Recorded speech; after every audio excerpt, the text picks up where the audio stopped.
TSPE సెట్కి సంబంధించిన BEd బీపీఎడ్కి సంబంధించిన లైక్ మీకు ఏ కాలేజ్ వచ్చింది ఫేజ్ 1కి సంబంధించిన సీట్ అలాట్మెంట్ రావడం జరిగిందండి ఈరోజు. సో ఎవరైతే ఇంకా చూసుకోలేదో మీకు మనకు టీఎస్పీఈ సెట్ వెబ్సైట్లోనే మీకు ఏ కాలేజ్ అలాట్ అయింది అన్ని డీటెయిల్స్ మనకు లైక్ వెబ్సైట్లోనే ఉంటాయి. సో ఈ వీడియోలో కంప్లీట్గా ఒక 10 ఇంపార్టెంట్ పాయింట్స్ని నేను ఎక్స్ప్లెయిన్ చేయడం జరుగుతుంది. సో వీడియో ఎండ్ వరకు చూడండి. సో చాలా డౌట్స్ ఉంటాయి. ఎవరైతే లైక్ ఇన్కమ్ హయ్యర్ వచ్చిన వాళ్ళు ఉంటారో వాళ్ళేం చేయాలి అండ్ చాలా ఇష్యూస్ ఉంటాయి లైక్ వెబ్ కౌన్సిలింగ్లో. సో వీడియో పూర్తిగా ఎండ్ వరకు చూడండి ఎవరైతే లైక్ బీపీఎడ్ డీపీఎడ్ కోర్సెస్ చేద్దాం అనుకుంటున్నారో. సో ఫస్ట్ మనకు వచ్చేసి లైక్ టీఎస్పీఈ సెట్ వెబ్సైట్లో ఫస్ట్ మనకి ఏ కాలేజ్ వచ్చింది అది చూసుకోవాలి. అక్కడ మనకు టీఎస్పీఈ సెట్ వెబ్సైట్లోనే క్యాండిడేట్ అలాట్మెంట్ లాగిన్ ఫేజ్ 1 అది క్లిక్ చేస్తే మీకు ఏ కాలేజ్ వచ్చింది లైక్ ఎంత ఫీ స్ట్రక్చర్ ఉంది అన్ని డీటెయిల్స్ ఒక షీట్లో వస్తాయి. ఎంత ఫీజు కట్టాలి ఏ లైక్ మనకు సెల్ఫ్ ఫైనాన్స్ ఉంటాయి, రెగ్యులర్ సీట్స్ ఉంటాయి, చాలా సెల్ఫ్ ఫైనాన్స్ సీట్స్ ఉంటాయి.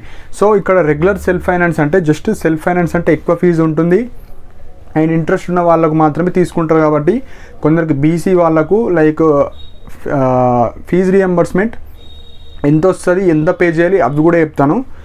సో ఫస్ట్ పాయింట్ వచ్చేసి మీరు ఏ కాలేజ్ వచ్చిందో చూసుకోండి. Just me hall ticket number and me rank కొడితే డీటెయిల్డ్గా వస్తుంది. ఆ స్క్రీన్ షాట్ తీసుకొని పెట్టుకోండి లేదంటే ప్రింట్ తీసుకొని పెట్టుకోండి. సెకండ్ వచ్చేసి list of provisionally selected candidates అని ఇంకొకటి ఉంటుంది. అది దాని మీనింగ్ ఏంటంటే మనకు ఎవరైతే టీఎస్పీఈ సెట్లో అప్లై చేసిన వాళ్ళు ఉంటారు కదా మీ ర్యాంక్ బట్టి ఎవరికి ఏ కాలేజ్ వచ్చింది మన క్యాస్ట్లో కట్ ఆఫ్ ఏడు దాకా అయింది అంటే ఎగ్జాంపుల్ ఉస్మానియా యూనివర్సిటీలో కట్ ఆఫ్స్ ర్యాంక్స్ ఏ విధంగా ఉన్నాయి, కాకతీయ యూనివర్సిటీలో ఎట్లున్నాయి కట్ ఆఫ్స్. సో మనము అన్ని కాలేజెస్లో అన్ని గవర్నమెంట్ కావచ్చు ప్రైవేట్లో మీ క్యాస్ట్ కావచ్చు మీకు ఎంత ర్యాంక్ వచ్చింది ఎవరికి ఏ ర్యాంక్స్ ఇచ్చారు, సో నెక్స్ట్ ఫేజ్లో మనం పార్టిసిపేట్ చేయొచ్చా, ఈ ర్యాంకులు ఎట్లున్నాయి కట్ ఆఫ్స్ అన్నీ చూసుకోవచ్చు. దీనివల్ల యూజ్ ఏంటంటే మనకు నెక్స్ట్ ఫేజ్లో ఎలాంటి కాలేజ్ రాబోతుంది. సో సెకండ్ ఫేజ్ కూడా ఉండొచ్చండి. సో ఉంటుంది మోస్ట్లీ మిగిలిన సీట్స్కి కానీ. సో ఏం టెన్షన్ తీసుకోకండి. సో ఫస్ట్ ఫేజ్లో ఒక కాలేజ్ వచ్చినా సెకండ్ ఫేజ్లో ఇంకొక కాలేజ్ రావచ్చు. సో ఇది మనకు list of provisionally selected candidates ఈ డీటెయిల్స్ అన్ని చూసుకోవచ్చు. థర్డ్ పాయింట్ వచ్చేసి కాలేజ్ లాగిన్ ఉంటుంది. సో అది అవసరం లేదు, అది టీఎస్పీఈ సెట్ వాళ్ళు ఏమైనా చేంజెస్ కానీ అవి ఉంటే అది వాళ్ళకు. ఇవి రెండు మాత్రమే మనకు ఇంపార్టెంట్. నెక్స్ట్ వచ్చేసి ఎవరైతే ఎన్సీసీ వాళ్ళు ఉంటారో లైక్ ఎన్సీసీ కానీ మన స్పెషల్ కేటగిరీ స్టూడెంట్స్కి మీకు ఫేజ్ 1లో వచ్చిన కాలేజ్కి వెళ్ళొచ్చు కానీ ఫేజ్ 2లో మీకు రిజర్వేషన్ వస్తుంది. సో మీరు ఏం వరీ అవ్వకండి, ఫస్ట్ వచ్చిన కాలేజ్ని మనం బుక్ చేసుకోవాలి. సెకండ్ ఫేజ్లో మీకు ఈ కాలేజ్ నచ్చకపోతే మంచి కాలేజ్ పెట్టినా మీకు రిజర్వేషన్ వస్తుంది. సో ఫేజ్ 1లో మీకు రిజర్వేషన్ ఇవ్వరు, ఫేజ్ 2లో ఇస్తారు. నెక్స్ట్ వచ్చేసి ఇప్పుడు మనకు ఎవరైతే బీపీఎడ్ కావచ్చు డీపీఎడ్ పక్కా చేద్దాం అనుకున్న వాళ్ళు మీకు ఏ కాలేజ్ వచ్చినా ఫీజు కట్టాలి. ఎందుకు లైక్ మీకు ఆ కోర్స్ చేయాలంటే ఫస్ట్ ఫేజ్లో ఒక కాలేజ్ వస్తుంది, మనము మనీ పే చేయాలి. సపోజ్ మీరు బీసీ కావచ్చు ఎస్సీ ఎస్టీ కావచ్చు మనకు ఆ ఫీ డీటెయిల్స్ ఎంత కట్టాలో డీటెయిల్స్ వస్తాయి. సో అప్రాక్సిమేట్లీ మనకు కోర్స్ ఫీ ఉంటుంది. కోర్స్ ఫీ అంటే 1 ఇయర్కి ఎంత సంబంధించిన ఫీ ఉంటుంది. మీరు ఫీజు రియంబర్స్మెంట్ తీసేసి కొందరికి ఇస్తుంది, ఫీజు రియంబర్స్మెంట్ తీయకుండా వస్తుంది. సో మీరు ఏం టెన్షన్ పడకండి. సో ఒక్క 2 days ఆగండి, దాన్ని కూడా అప్డేట్ చేస్తారు. కొందరికి అప్డేట్ చేస్తున్నారు, కొందరికి అప్డేట్ చేస్తారు. కాబట్టి మీరు ఏం టెన్షన్ పడకండి. సో ఎస్సీ ఎస్టీ వాళ్ళకైతే కొందరికి ఫ్రీ రావాలి కానీ కొందరికి ఫీ మొత్తం పడుతుంది. కొందరికి బీసీ వాళ్ళకు ఒక 13,000 స్కాలర్షిప్ వస్తుంది కానీ అది లేకుండా ఇస్తున్నారు. సో ఈ ఒక్క రోజు 2 రోజులు ఆగండి, వాళ్ళు అప్డేట్ చేస్తారు. అండ్ ఇలా మిస్టేక్స్ ఉన్న వాళ్ళు ఏం చేయాలో కూడా చెప్తాను. సో నెక్స్ట్ వచ్చేసి లైక్ ఎవరికైతే ఫీజు రియంబర్స్మెంట్ లోవర్ అని పడ్డదో వాళ్ళకి ఫీజు రియంబర్స్మెంట్ రావడం జరుగుతుంది. ఎవరైతే బీసీ కావచ్చు ఓసీ ఎస్సీ అంటే మీకు ఇన్కమ్ అనేది తక్కువ ఉంటుంది అంటే మీ ఫాదర్కి ఇన్కమ్ తక్కువ ఉంది కాబట్టి మీకు ఫీజు రియంబర్స్మెంట్ వస్తుంది. సో బీసీ వాళ్ళకి ఎంత ఇస్తున్నారంటే 13,400 రూపీస్ ఇస్తున్నారు. సో మీకు కాలేజ్లో ఎంతన్నా ఫీజు ఉండని అందులోకి వెళ్ళి 13,400 రూపీస్ గవర్నమెంట్ పే చేస్తుంది. మిగతా అమౌంట్ మీరు ఫస్ట్ ఇయర్ ఫీజు పే చేయాలి. ఎగ్జాంపుల్ ఒక కాలేజ్లో కాకతీయ యూనివర్సిటీ వచ్చిన వాళ్ళు 28,780 రూపీస్ ఫీజు ఉంది ఫస్ట్ ఇయర్. మీరు బీసీ కావచ్చు ఎవరైతే ఉన్నారో బీసీ క్యాండిడేట్లు కానీ ఓసీ ఈడబ్ల్యూఎస్ వాళ్ళు మీకు సపోజ్ కేయూ యూనివర్సిటీ వస్తే 13,400 మైనస్ చేస్తే మిగతా అమౌంట్ ఎంత చూపిస్తుందో అంత పే చేయాలి. సపోజ్ మీకు 28,000 చూపిస్తుంది ఇన్కమ్ తక్కువ ఉన్నా కూడా అప్పుడు ఏం చేయాలంటే జస్ట్ మనకు టీఎస్పీఈ సెట్ వెబ్సైట్లో కాల్ ఆప్షన్ ఉంది, ఈమెయిల్ సర్వీస్ ఉంది కానీ కాల్ చేయాలి. మీరు అక్కడ ఒక నంబర్ ఇచ్చారు కదా ఆ నంబర్కి మీరు కాల్ చేస్తే మీ యొక్క హాల్ టికెట్ నెంబర్ మీ రిజిస్ట్రేషన్ నెంబర్ అన్నీ అడిగి వాళ్ళు ఇన్కమ్ సర్టిఫికేట్ అప్డేట్ చేస్తారు. లైక్ కొందరు అప్డేట్ చేయలేరు ఇంకా. సో ఫస్ట్ ఒకసారి ఎక్కువ చూపిస్తుంది. మళ్ళీ కాల్ చేస్తాడు ఒక క్యాండిడేట్, కాల్ చేస్తే వాళ్ళకు చేంజ్ చేస్తారు. సో మీరు ఏం టెన్షన్ పడకండి, ఎవరైతే బీసీ క్యాండిడేట్స్ ఉన్నారో మీకు అప్డేట్ చేస్తారు. సో కంగారు ఏం పడకండి, జస్ట్ కాల్ చేయండి. మీకు ఏ చిన్న మిస్టేక్ ఉన్నా, సపోజ్ మీకు అలాట్మెంట్ ఆర్డర్లో ఏమైనా డీటెయిల్స్ మిస్టేక్ ఉన్నా మీరు కాల్ చేయండి. సార్ ఇట్లా నా పేరు తప్పు పడ్డది, నా డేట్ ఆఫ్ బర్త్ తప్పు పడ్డది, మా లోకల్ స్టేటస్ ఇది, అంటే ఆ షీట్ మీద ఏమేమైతే ఉన్నాయో అవి ఇంపార్టెంట్ పాయింట్స్. అందులో ఏమైనా మిస్టేక్స్ ఉంటే మీరు పీసెట్ ఆ ఫోన్ నెంబర్ ఉంటుంది, దానికి కాల్ చేయండి. సపోజ్ కాల్ లిఫ్ట్ చేయకపోతే ట్రై చేయండి, పక్కా లిఫ్ట్ చేస్తారు ఇప్పుడు. సో ఇది మనము ఏమన్నా మిస్టేక్స్ ఉన్న వాళ్ళు వాళ్ళకి కాల్ చేయాలి. నెక్స్ట్ వచ్చేసి మనకు లైక్ ఎవరైతే ఓకే నాకు వచ్చింది కాలేజ్, నెక్స్ట్ ఏం చేయాలంటే మనకు ఏదైతే ఫీజు చూపిస్తుందో, మీకు ఫీజు రియంబర్స్మెంట్ తీసేసి ఒక ఫీజు చూపిస్తుంది. సో టోటల్ అని ఉంటుంది కింద, మనకు కోర్స్ ఫీ కింద వచ్చేసి టోటల్ ఫీజు ఉంటుంది, అది మాత్రమే పే చేయాలి. సో ఇది ఎట్లా పే చేయాలంటే అందరు వినండి, మీ యొక్క ఫోన్పే కానీ గూగుల్ పే నుంచి పే చేయకండి. ఎందుకంటే ఒక్కొక్కసారి ట్రాన్సాక్షన్ ఫెయిల్ అవ్వచ్చు, ఒక్కొక్కసారి రీఫండ్ పాలసీ వస్తే లైక్ అవి చాలా ఇష్యూస్ అండి, అవి యాప్స్ కాబట్టి వాటితో చేయకండి. Main point only debit card, మీ దగ్గర డెబిట్ కార్డ్ ఉంటే డెబిట్ కార్డ్తో చేసుకోండి. మీ దగ్గర లేకపోతే మీ ఇంట్లో వాళ్ళది యూజ్ చేయండి. లైక్ నెట్ షాప్ అతన్ని చేయకండి. ఎందుకంటే ఫేజ్ 1లో ఒక కాలేజ్ వచ్చి, ఫేజ్ 2లో గవర్నమెంట్ కాలేజ్ వచ్చింది అనుకోండి, మీకు 3800 ఓయూ, మిగతా అమౌంట్ అంతా మీ అకౌంట్లోకి వస్తుంది మళ్ళీ. సో అట్లా రావాలంటే మీ డెబిట్ కార్డే వాడండి. ఫోన్పేలు కానీ జీపేలు కానీ వేరే వాళ్ళది డెబిట్ కార్డ్స్ వాడకండి. లేకపోతే మీ చుట్టాలలో ఎవరికైనా తెలిసిన వాళ్ళు ఉంటే ఆ డెబిట్ కార్డ్ వాడండి, రీఫండ్ అయితే వాళ్ళకే వస్తాయి. సో తెలిసిన వాళ్ళది మాత్రమే వాడండి. సో ఎవరైతే లైక్ నాకు కాలేజ్ నచ్చింది, నాకు బీపేడ్ కావచ్చు డీపేడ్ కావచ్చు ఏదన్నా, నేను ఆ కాలేజ్కి వెళ్దాం అనుకున్న వాళ్ళు ఫీ పే చేయాలి, ఎంత చూపిస్తే అంత. ఎప్పుడు ఫీజు రియంబర్స్మెంట్ తీసేసిన తర్వాత, సో ఇక్కడ 2 టైప్ ఆఫ్ స్టూడెంట్స్ ఉంటారు, ఎస్సీ ఎస్టీ వాళ్ళు ఉంటారు, బీసీ వాళ్ళు ఉంటారు. సో మీకు 13,000 వస్తుంది ఎవరికైతే బీసీ వాళ్ళు ఉంటారో. ఎస్సీ ఎస్టీ వాళ్ళకు మీకు ఎంత వచ్చింది, లైక్ 0 వచ్చిందా లేదంటే ఎంత వచ్చిందో కింద కమెంట్ సెక్షన్లో మెన్షన్ చేయండి. సో ఎస్సీ ఎస్టీ తెలిసిన వాళ్ళు నా దగ్గర లేరు, అంటే కొందరు కాంటాక్ట్ అయినా కానీ వాళ్ళు బీసీ వాళ్ళు ఉన్నారు. సో ఎవరైతే ఎస్సీ ఎస్టీ వాళ్ళు ఉన్నారో మీకు లైక్ ఎంత ఫీజు వచ్చింది, టోటల్ ఫీజు కింద ఎంత కట్టుమని వచ్చింది అది కమెంట్ సెక్షన్లో మెన్షన్ చేయండి, డీపేడ్ కావచ్చు బీపేడ్. సో నెక్స్ట్ వీడియో ఏమైనా చేస్తే అందులో అన్ని డీటెయిల్స్ చెప్తాను. సో బీసీ వాళ్ళకైతే 13,000 ఇస్తున్నారు, 13,400, మిగతాది మీరు పే చేసుకోవాలి. ఎస్సీ ఎస్టీ వాళ్ళు ఎంత వస్తుంది, 0 వస్తుందా మీకు, మొత్తం ఫీజు రియంబర్స్మెంట్ వస్తుందా కింద కమెంట్లో పెట్టండి. సో ఇట్లా లాస్ట్ ఎవరైతే పక్కా ఆ సీట్ నాకు కావాలి అనుకున్న వాళ్ళు ఫీ పే చేయాలి ఆన్లైన్లో. ఫీ పే చేసిన తర్వాత మనకు acknowledgement receipt and joining report 2 download అయిపోతాయి. సో మీరు అక్నాలెడ్జ్మెంట్ రిసిప్ట్ అంటే ఏంటంటే మనము ఆ కాలేజ్కి వెళ్తామని మనం ఫిజికల్ లైక్ ఆన్లైన్లో మనం చెప్తున్నాం ఆ కాలేజ్కి. నెక్స్ట్ జాయినింగ్ రిపోర్ట్ అంటే వాళ్ళు మనకి ఇస్తారు, ఈ పలానా కాలేజ్ మీరు బుక్ చేసుకున్నారు, ఇంత అమౌంట్ పే చేస్తారు, ఈ పలానా డేట్ నుంచి ఈ పలానా డేట్కి మీరు వెళ్ళాలి విత్ యువర్ సర్టిఫికెట్స్ అని జాయినింగ్ రిపోర్ట్ ఇస్తారు, దాన్ని జాయినింగ్ అంటారు. సో ఎప్పుడైతే ఫీజు పే చేస్తారో ఈ 2 మనం నెట్లో నుంచే డౌన్లోడ్ చేసుకోవచ్చు. అదే వెబ్సైట్లోనే మీకు లైక్ అక్నాలెడ్జ్మెంట్ రిసిప్ట్ ఉంటుంది, జాయినింగ్ రిపోర్ట్ ఉంటుంది. సో అవి 2 మీరు డౌన్లోడ్ చేసుకోవచ్చు. అవి డౌన్లోడ్ చేసుకొని మీరు ఏ కాలేజ్ అయితే అలాట్ అయిందో ఆ కాలేజ్కి వెళ్ళాలి. సో మెయిన్గా మనకు ఎవరైతే ఓకే ఫేజ్ 1లో నాకు మంచి కాలేజ్ వచ్చినా రాకపోయినా బీపేడ్ డీపేడ్ చేయాలనుకుంటే చేయాలి, ఫీ పే చేయాలి. ఎందుకు చెప్తా, ఫస్ట్ ఒక కాలేజ్ బుక్ చేసుకోవాలి. ఇప్పుడు వచ్చింది మీకు ఒక ఎగ్జాంపుల్, మీకు ఓయో కేయో అనుకున్నారు, కానీ ఏదో ఒక ప్రైవేట్ కాలేజ్ వచ్చింది. నెక్స్ట్ ఫేజ్లో చేంజ్ అవ్వచ్చు, కొందరు ఇంట్రెస్ట్ చూపించకపోవచ్చు.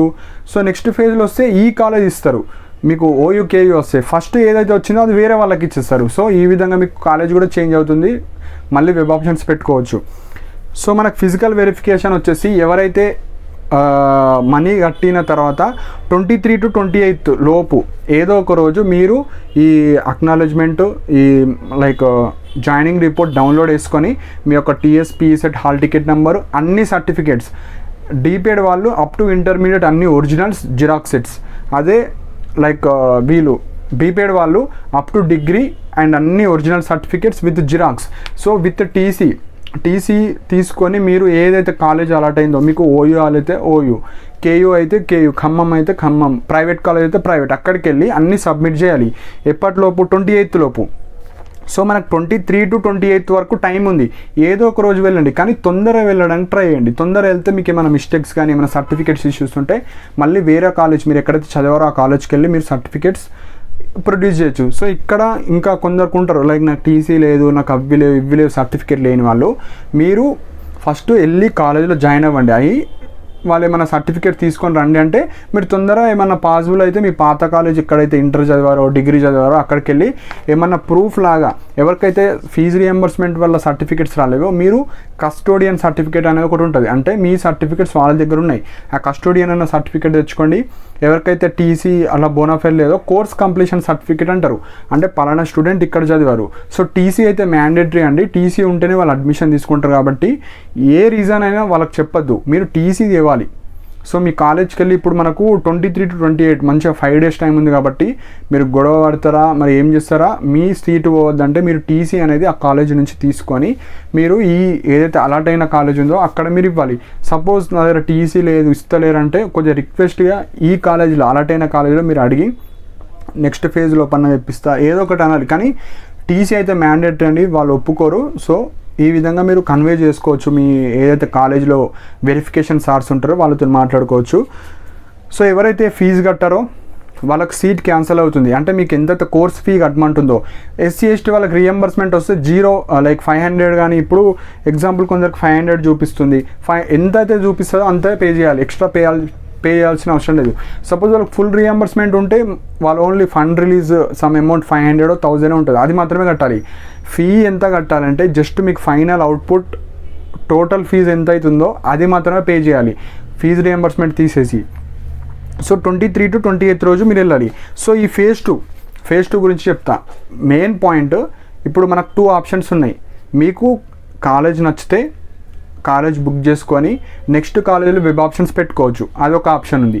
సెకండ్, ఇప్పుడు వచ్చిన కాలేజ్ నాకు నచ్చలేదు వదిలేస్తా, నాకు ఏ కాలేజ్ వద్దు, నెక్స్ట్ ఫేజ్లో ఫ్రెష్గా వెబ్ ఆప్షన్స్ ఇస్తా, అది ఆ ఆప్షన్ కూడా ఉంది. కానీ సెకండ్ ఆప్షన్ వల్ల మీకు బెనిఫిట్స్ ఉండవు. ఇప్పుడు వచ్చిన కాలేజ్ బుక్ చేసుకున్నారనుకోండి, ఈ కాలేజ్ అయినా ఉంటుంది మీకు. సపోజ్ నెక్స్ట్ ఫేజ్లో చేంజ్ అయితే ఈ కాలేజ్ పోయి మీకు మంచి కాలేజ్ వస్తుంది. ఇప్పుడు మనీ ఎవరైతే పే చేస్తారో, సపోజ్ మనీ పే చేయకుండా జస్ట్ వెబ్ ఆప్షన్సే పెడతా అనుకున్న వాళ్ళు, మీకు ఓన్లీ వేకెన్సీస్ ఉంటే వస్తుంది సీటు, లేకపోతే రాదు. అంటే నేనేమంటున్నా అంటే మనకు 2 ఆప్షన్లు ఉంటాయి.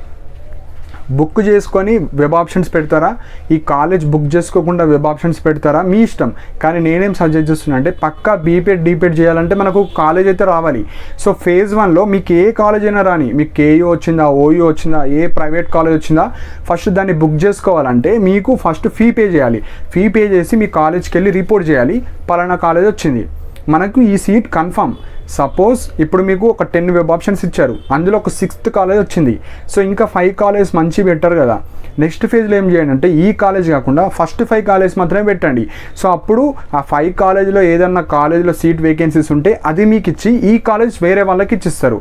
సో ఇంకొకసారి ఎగ్జాంపుల్ చెప్తా. ఇప్పుడు మీరు ఒక 3 కాలేజీలు పెట్టారు, ఎగ్జామ్లో గవర్నమెంట్ కాలేజీలోనే చేద్దాం అనుకున్న వాళ్ళు ఓయూ, కేయూ, ఖమ్మం పెట్టారు 3.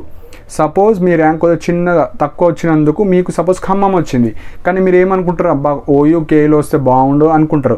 మీరేం చేయాలంటే ఇప్పుడు ఖమ్మంది బుక్ చేసుకోవాలి. మీరు పక్కా బీపీఎడ్ డీపీఎడ్ చేయాలనుకుంటే ఖమ్మం చేసుకున్న తర్వాత నెక్స్ట్ ఫేజ్లో ఓయూ అండ్ కాకతీయ పెడతారు వెబ్ ఆప్షన్స్. సపోజ్ అందులో కాంపిటీషన్ తక్కువ ఉంది అంటే ఆ సీట్ వచ్చిందనుకో, ఈ పాత సీట్ పోతుంది, ఆ సీట్ మీకు ఇస్తారు. సపోజ్ అక్కడ హెవీ కాంపిటీషన్ ఉంది, కేయూఓయూలో ఎక్కువ సీట్స్ అందరూ పోతారు, అలాట్ అవుతారు, వాళ్ళు కూడా అందులోనే పోతారు. బై ఛాన్స్ వాళ్ళు వేరే కోర్సెస్ కానీ కొందరు డిగ్రీ జాయిన్ అవ్వచ్చు, కొందరు పీజీస్ జాయిన్ అవ్వచ్చు, బీఎడ్ చేసుకోవచ్చు. సో అలా వాళ్ళు జాయిన్ అవ్వరు. సో అప్పుడు అక్కడ వేకెన్సీ ఏర్పడితే మీకు ఆ కాలేజ్ ఇస్తారు, ఈ కాలేజీలు వేరే వాళ్ళకి ఇస్తారు. సో ఇలా షిఫ్టింగ్ ఉంటుంది. సో ఎవరైతే, నేను ఒకటే చెప్తా, బీపీఎడ్ కావచ్చు డీపీఎడ్ చేయాలనుకుంటే ఫస్ట్ ఫేజ్లో ఏ కాలేజ్ వచ్చినా జాయిన్ అయిపోవాలి.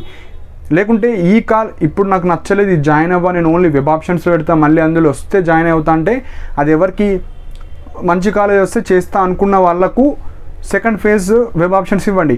నాకు పక్కా బీపీఎడ్ డీపీఎడ్ చేయాలనుకుంటే ఫేజ్ 1లో ఒక కాలేజ్ బుక్ చేసుకొని హోల్డ్లో పెట్టుకోవాలి. సపోజ్ అందులో సీట్ రాకపోతే, వేకెన్సీస్ ఎక్కడ లేకపోతే ఈ కాలేజ్ మనకే పక్కా. సపోజ్ ఇప్పుడు ఫీజు కట్టా, నేను ఓన్లీ నెక్స్ట్ ఫేజ్ 2లో పార్టిసిపేట్ చేస్తుంటే పార్టిసిపేట్ చేయొచ్చు. కానీ సీట్స్ అనేవి మిగిలిన సీట్స్కి మాత్రం మీరు ఎలిజిబుల్, ఆల్రెడీ ఫుల్ అయిపోయిన సీట్స్కి మనకు ఎలిజిబుల్ కాదు. సపోజ్ అక్కడ సీట్స్ రావచ్చు రాకపోవచ్చు. సో మళ్ళీ మీరు డీపీఎడ్ చేయాలంటే ఇక కుదరదు. 2 కౌన్సిలింగ్స్ ఉంటాయి. ఫస్ట్ ఫేజ్లో అన్ని ఫిల్ అయిపోతాయి, సెకండ్ ఫేజ్లో ఒక 50 to 40% సీట్స్ ఉంటాయి. కానీ గవర్నమెంట్ సీట్లో రావడం కొద్దిగా తక్కువ ఛాన్సెస్ ఉంటాయి. కాబట్టి ఫస్ట్ ఒకటేనండి, రెండే ఆప్షన్స్ ఉంటాయి. బుక్ చేసుకొని ఫేజ్ 2 కన్నా వెళ్ళొచ్చు, బుక్ చేసుకోకుండా ఫేజ్ 2 కన్నా వెళ్ళొచ్చు. బుక్ చేసుకొని ఫేజ్ 2కి వెళ్ళే వాళ్ళు పక్కా కోర్స్ చేసేవాళ్ళు, లేదు నేను గవర్నమెంట్ కాలేజీలో వస్తే చేస్తా అనుకునే వాళ్ళు బుక్ చేసుకొని లైక్ వదిలేసి చేసుకోవచ్చు. సో మనకు బుక్ చేసుకొని వదిలేస్తే కూడా మనకు రీఫండ్ పాలసీ చేసుకోవచ్చు. ఇప్పుడు సపోజ్ ఎగ్జాంపుల్ ఇప్పుడు కేయూఓయూ రాలే, ఏదో ఒకటి వచ్చింది, నేను ఫీ పే చేసిన, సెకండ్ ఫేజ్ మళ్ళీ వేరే కాలేజ్ రాకపోవచ్చు కదా, అంటే మనం అనుకున్న కాలేజ్ రాకపోతే మనం విత్డ్రా కూడా చేసుకోవచ్చు. సో అలా కూడా ఫెసిలిటీస్ ఉంటాయి. కాబట్టి మీరు ఎవరైతే బీపేడ్ డీపేడ్ చేయాలనుకుంటే ఫస్ట్ ఫేజ్లో బుక్ చేసుకోండి, ఏ కాలేజ్ వచ్చినా. సెకండ్ ఫేజ్లో మళ్ళీ వెబ్ ఆప్షన్స్ ఇవ్వండి, మంచి కాలేజ్ వస్తే ఆ కాలేజ్కి వెళ్ళాలి, లేకపోతే ఈ కాలేజ్కి వెళ్ళాలి, ఇవేనండి. సో నాకు బీపేడ్ డీపేడ్ ఇంట్రెస్ట్ లేని వాళ్ళు అసలు ఏం చేయొద్దు, అలాట్మెంట్ ఆర్డర్ కానీ అవన్నీ అవసరం లేదు. జస్ట్ ఆ కోర్స్ చేసే వాళ్ళు మాత్రమే ఈ విధంగా మీరు డౌన్లోడ్ చేసుకోవాలి. సో నెక్స్ట్ వచ్చేసి మనకు టోటల్ అమౌంట్ ఇంకొకసారి క్లారిటీ చెప్తున్నా. మీకు అలాట్మెంట్ ఆర్డర్లో క్యాస్ట్ పరంగా మీకు ఫీజు రియంబర్స్మెంట్ వస్తాయి. బీసీ వాళ్ళకు 13,400 రూపీస్ వస్తాయి, మిగతా అమౌంట్ మీరు ఫస్ట్ ఇయర్ ఫీ. సో ఇంకొక మెయిన్ పాయింట్, హాస్టల్ ఫీజు కూడా ఇంక్లూడ్ అంటే కాదు, హాస్టల్ ఫీజ్ సపరేట్. ఇది ట్యూషన్ ఫీ, అంటే మీకు 1 ఇయర్కి సంబంధించిన కోర్స్ ఎంత ఉంటుంది అది. హాస్టల్ ఫీజు మీకు ఓయూ కావచ్చు, కేయూ, ఎనీ గవర్నమెంట్ కాలేజీలో పర్ డే 60 రూపీస్ 50 రూపీస్ పడుతుంది. సో ఒక 1600 to 1800 2000 అంటే ఒక 1500 to 2000 మీకు మెస్ ఫీజు పడుతుంది. అకామిడేషన్ ఫీ ఫ్రీ, కానీ మనం తిన్నందుకు అమౌంట్ పడుతుంది. సో అది సపరేట్. ఇది ఓన్లీ కోర్స్ ఫీజు మాత్రమే. సో కోర్స్ ఫీజు మాత్రమే మనం పే చేసి కాలేజ్కి వెళ్ళి బుక్ చేసుకోవాలి. సో ఇవి మనకు మెయిన్ పాయింట్స్ అండి. మీరు ఏం కంగారు పడకండి. ఎవరికైతే ఎక్కువ లోవర్ వచ్చి ఎక్కువ ఫీజు వచ్చింది అనుకోండి, మీకు డిడక్ట్ కాలేదనుకుంటే రేపు మీరు పక్కా కాల్ చేయాలి. టీఎస్పీఈ సెట్ ఇక్కడ నంబరు నేను లైక్ ఇక్కడ కూడా పెట్టాను, లైక్ మీరు నంబర్ కూడా చూసుకోవచ్చు పీఈ సెట్ వెబ్సైట్లో. మీరు కాల్ చేసి మీకు ఏ ఇష్యూ ఉన్నా, మీకు ఇన్కమే కాదు మీకు వేరే వేరే ఇష్యూస్ ఉన్నా అవన్నీ మీరు వాళ్ళకి కాల్ చేసి మీకున్న డౌట్స్ అన్నీ క్లారిఫై చేసుకోవచ్చు. సో ఇంకేమైనా డౌట్స్ ఉంటే కింద కమెంట్ సెక్షన్లో మెన్షన్ చేయండి. మీకు ఏవైతే కమెంట్స్ రూపంలో మీకు అడిగిన క్వశ్చన్స్ వల్ల ఇంకొక వీడియో ఇస్తాను, ఇంకా ఇందులో మిస్ అయిన పాయింట్స్ కానీ. సో ఏం టెన్షన్ పడకండి. సో మోస్ట్లీ ఎవరైతే పక్కా బీపేడ్ డీపేడ్ వేసేవాళ్ళు 23 to 28 ఆగస్ట్ లోపు ఫీ కట్టి అక్నాలెడ్జ్మెంట్ జాయినింగ్ రిపోర్ట్ డౌన్లోడ్ చేసుకొని అన్ని certificates with xerox sets, photo, Aadhaar card, ఒక పెన్ను, ఒక మంచిగా అన్నీ సెట్ చేసుకొని మీ కాలేజ్కి వెళ్ళి మీరు అన్నీ ప్రొడ్యూస్ చేయండి. సో తొందరగా వెళ్ళడానికి ట్రై చేస్తే మన సర్టిఫికేట్స్ లేకపోతే మళ్ళీ మీకు పాత కాలేజ్కి వెళ్ళి ఏమన్నా వాళ్ళకి ప్రూఫ్ లాగా ఇస్తే వాళ్ళు సీట్ని బుక్ చేస్తారు, లేదంటే సీట్ క్యాన్సిల్ చేస్తారు. సో ఇవ్వండి ఫేజ్ 1కి సంబంధించిన ఇంపార్టెంట్ పాయింట్స్. సో ఇందులో ఏమైనా పాయింట్స్ మిస్ అయితే కింద కమెంట్ సెక్షన్లో మెన్షన్ చేయండి. ఇలాంటి అప్డేట్స్ కోసం నా ఛానల్ని సబ్స్క్రైబ్ చేసుకోండి అండ్ నా టెలిగ్రామ్ ఛానల్లో జాయిన్ అవ్వండి. దీనికి లైక్ టీఎస్పీఈ సెట్టే కాదు, ఎవ్రీడే గవర్నమెంట్ జాబ్ అప్డేట్స్ కానీ ఏమైనా ఫాస్ట్ అప్డేట్స్ ఉండడం ఏమైనా ఉంటే నేను నా టెలిగ్రామ్ ఛానల్లో మెసేజెస్ ద్వారా ఫాస్ట్గా చెప్తాను.